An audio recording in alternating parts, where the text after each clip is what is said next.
което е свързано с сигурността на държавата.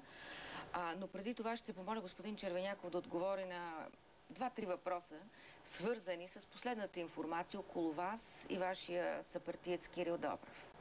А информация именно, че по делото Килърите, един от основните свидетели, Джамалов, в разговор с шефа на отдел контратероризъм Валентин Цоновски твърди, че вие всъщност сте вземали пари от Сретен Йосич, за да финансирате младежкото БСП. Нещо повече, вие сте ходили на срещи с Сретен Йосич, оставали сте да преспивате там. Да, какво очаквате да чуете от мен? Били ли сте там? Вижте, искам много ясно да кажа няколко неща.